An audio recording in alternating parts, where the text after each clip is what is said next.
Hi everyone, I'm BJ Muir from JesusHelpMeParent.com, and I help families just like yours to use a heart-based approach to parenting. So if you want practical parenting strategies that bring about real and lasting heart change in your kids, click that subscribe button right now. And in this video, we're going to be talking about what are the root causes of sibling conflicts and how do we address them. If the solution to sibling conflicts is honor, as we mentioned in a previous video, then we want to start looking at some of the root causes to sibling conflicts so we can start addressing that as well.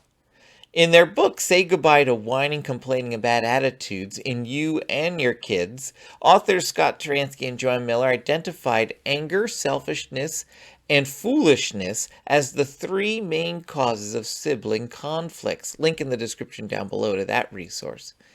But if we're going to deal with this, we want to take a look at anger first in this video. And we want to go beyond just anger management for kids to actually helping them replace anger with something else called peace. You see, Matthew 5:9 says, "Blessed are the peacemakers." Peace is the answer, the thing we need to replace anger in our hearts. And there's a couple steps we can take with our children to help them with this. The first thing we need to do is help kids recognize when they're feeling angry or any other emotion, and help them have strategies to calm down.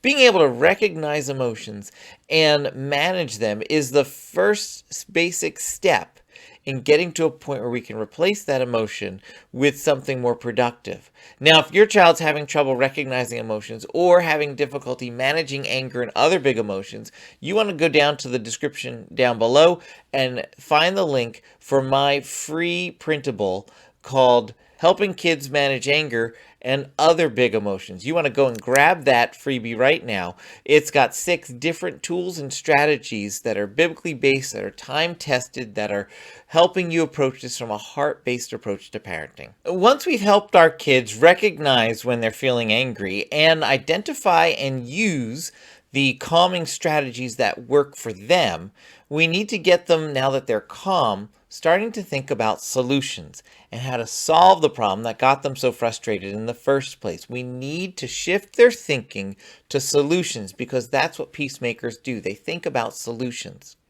Here's a couple things we often say about peacemakers. Peacemakers look for common ground when solving problems.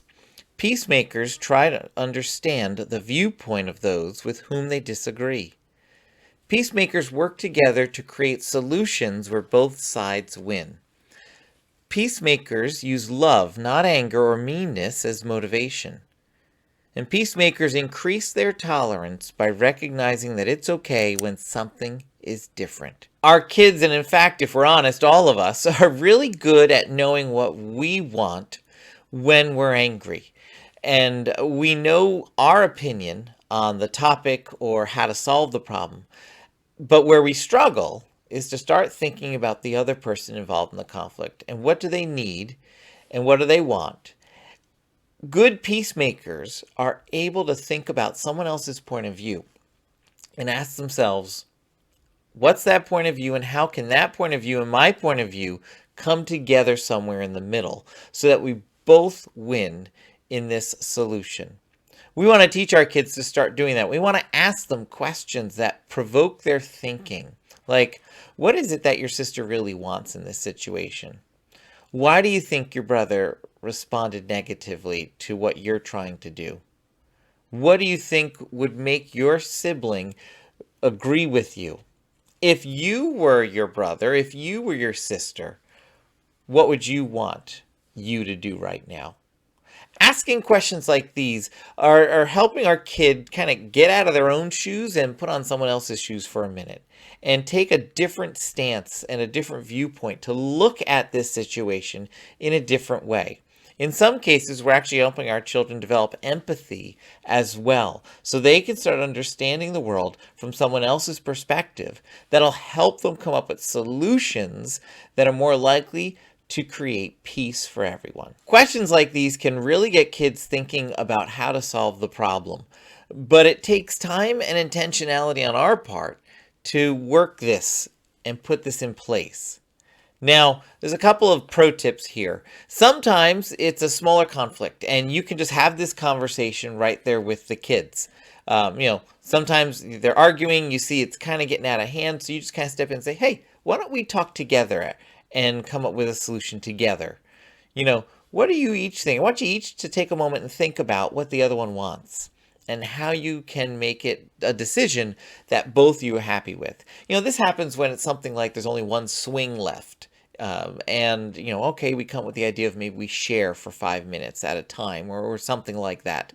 But when it's a bigger problem, when emotions are running a bit deeper, sometimes kids are struggling with anger and they're starting to cry and get upset or scream or yell or whatever. You know what it's like. You're a parent. And that kid needs to go take a break to calm down.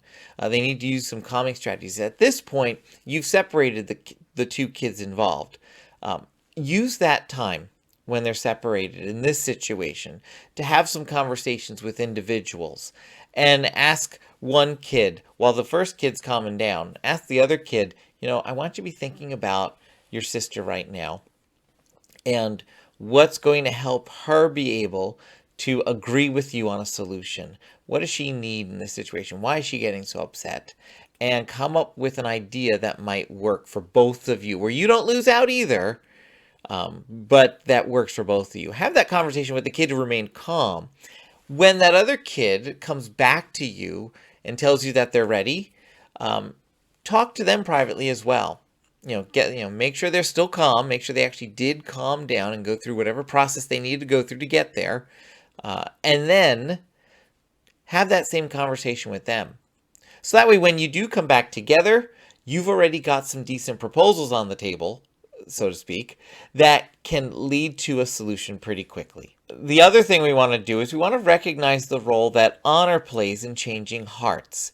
The reality is that when you're treating others as special, when you are doing more than what's expected, when you have a good attitude about it, it's really tough to be in a conflict with that person that you're honoring. So you as mom, you as dad, want to continue to raise the awareness to what honor is and how to practice it in your family. Again, check out that video that we have about honor. We have a couple of them actually, but there's one in particular from this series that'll really get you started in the right direction.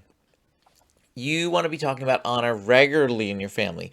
You want to be reading Bible stories and talking about them at the dinner table that focus on the issue of honor. That is all in that handout that free downloadable called Teaching Your Kids to Honor Others that you can go ahead and grab. That's also down in the description down below.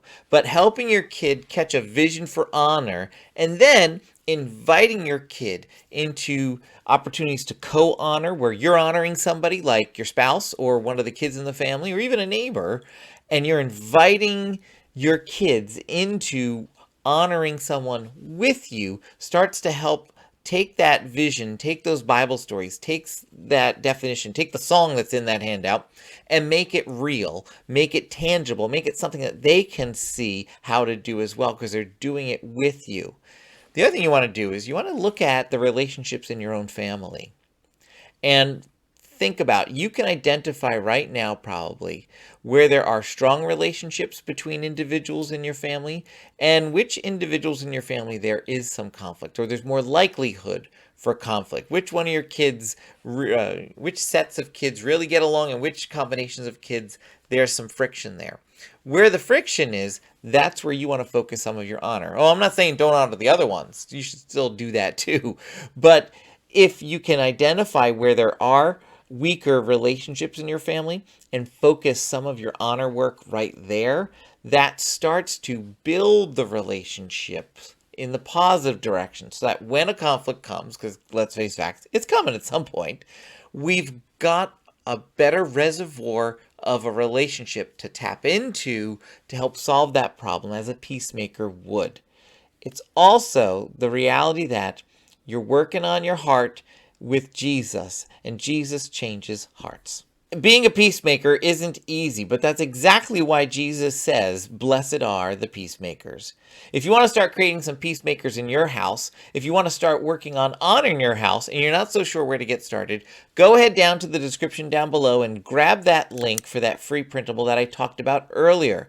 And while you're down there, make sure to hit that subscribe button and like this video. Ring that notification bell. There are several more videos coming out in this series, and you're going to want to know when they come out. And only if you ring that notification bell will you get notified that they're out. So go ahead and do that right now. Also, follow us on social media so you can keep up with following all of the wonderful parenting tips and strategies and inspiration that help you parent using a heart-based approach. Thanks for watching, and I'll talk to you soon.